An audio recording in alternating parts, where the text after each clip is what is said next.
ஸ்ரீராமச்சந்திர பரபிரம்மணே நமஹ. கைகேயி கல்யாணத்தும் போது தனக்கு பிறக்கிற குழந்தைக்கு தான் பட்டம்னுட்டு தசரதர் சொன்னதாக ஒரு வாக்குறுதி சொல்லப்பட்டது. ஆனால் அது பொய்யான வாக்குறுதின்றதுக்கு நிறைய ஆதாரங்கள் இருக்குது. ஏன்னா அதை ராமர் இப்போ பயன்படுத்துகிறார், அவ்வளோதான். ஆனால் தசரதர் அப்படி சொன்னதாக வரவே இல்லை. ஏன்னா எத்தனையோ விஷயங்களை கைகேயி தூண்டுற கூனி அந்த கல்யாண வாக்குறுதின்ற ஒரு வார்த்தையை சொல்லி தூண்டியிருக்கலாம். ஆனால் அதெல்லாம் அவள் சொல்லலை. அதனால் அப்படி ஒன்று இல்லை அப்படின்றது தான் நமக்கு தெரிய வருது. இது ராமரை பயன்படுத்தின ஒரு யுக்தி தான் அப்படின்றது நம்மளுக்கு புரியுது. வசிஷ்டரும் சுமந்திரரும் தசரதரின் குடும்பம் பற்றி எல்லா விவரங்களும் தெரிஞ்சவா. ஆனால் அவள் கூட தசரதர் இப்படி ஒரு வாக்குறுதியை கைகேயிக்கு அவள் கல்யாணத்தும் போது அழிச்சிருக்காருன்னு ஒரு இடத்துல கூட சொல்லலை. கவிஞரின் வாக்காக வால்மீகியும் இதை பற்றி எந்த இடத்துலையும் குறிப்பிடல. இதெல்லாம் வச்சு பார்க்கும்போது கைகேயின் திருமணத்தும் போது அப்படி ஒரு வாக்குறுதி அவளுக்கு தசரதரால் அளிக்கப்படலை அப்படின்றது உறுதியாக இருக்குது. அப்படியானாக்கா அந்த திருமண வாக்குறுதின்னு ஒன்று இருந்ததா ராமர் ஏன் பரதன் கிட்ட சொல்லணும் அப்படின்ற கேள்வி எழலாம். அதுக்கு காரணம் இருக்குது. பரதன் நாடாளணும், தான் காட்டுக்கு போனோம்னு கைகேயி கேட்ட வரங்களை தசரதர் கொடுத்துட்டதுனால அவருடைய வார்த்தை பொய்யாயிடக்கூடாதுன்னு ராமர் கண்ணும் கருத்துமாக இருந்தார். அதனால தான் அயோத்தியை விட்டு புறப்படுறச்சே தேரை நிறுத்துமாறு தசரதர் சுமந்திரர்கிட்ட சொல்லக்கூட ராமர் சுமந்திரர்கிட்ட தசரதர் சொன்னது ஒரு பக்கம் இருக்கட்டும், அதை கவனிக்காமல் மேலே தேரை ஓட்டிட்டு போங்கன்னு சொல்லிடுறார்.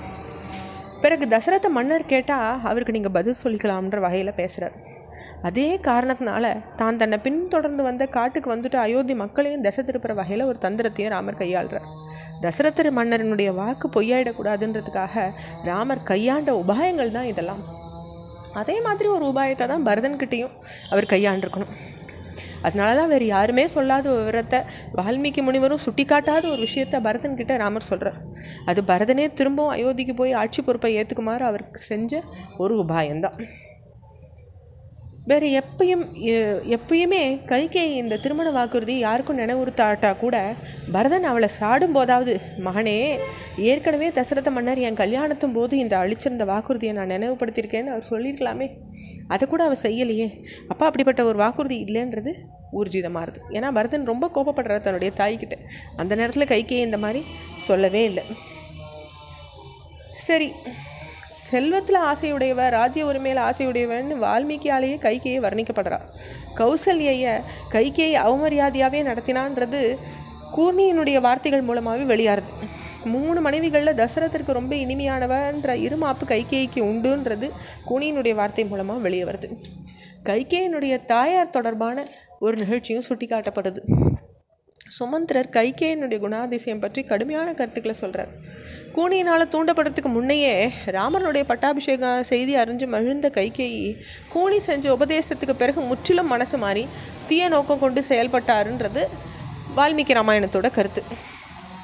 ராமர் காட்டுக்கு போகணுன்ற யோசனையை முதல்ல கூனி சொல்லலை.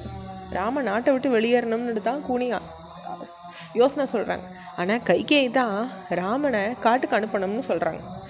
சீத்தை மரவுரி தரித்து காட்டுக்கு போகணும், மற்றவாள்லாம் மன்றாடிய அது வேண்டாம்னு மற்றவாள்லாம் கேட்டுட்ட போது கூட சித்தை கூட விட்டு கொடுக்காம கைகேயி செயல்பட்டாங்க. இந்த மாதிரி விவரங்கள்லாம் பார்க்கும்போது கைகேயி மேலே தவறில்லைன்னு செய்யப்படுற விமர்சனங்கள் ஏற்க முடியாததுன்னு ஒரு வாக்கு இருக்குது. கைகேயின் அக்கா தசரதற்கு ஒரு பலவீனம்.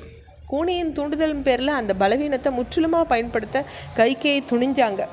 இந்த விளைவு தான் பட்டாபிஷேக சிக்கல். இப்போது தசரதர் இந்த வார்த்தையெல்லாம் கேட்டு ரொம்ப மனக்கலக்கத்தில் நினைவு எழுந்துடுறார். சித்த நேரத்தில் மூர்ச்சை தெளிஞ்சு தசரதர் மனசில் பலவிதமான எண்ணங்கள் மோதுறது.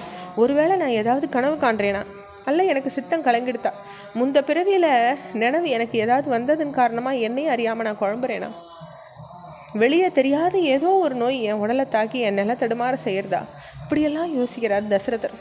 இதுக்கு பின்ன சுயநலம் வந்துறவரா கைகேயி ஏறிட்டு பார்த்துட்டு ஒரு பெண் புள்ளையை பார்த்து ஒரு மான் நெடுங்கிறது போல அஞ்சறார்.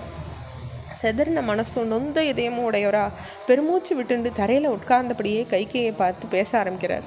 இப்படி தொடர்ச்சியை அடுத்த பகுதியில் பார்ப்போம். ஸ்ரீராமச்சந்திர பரபிரம்மணே நமஹ.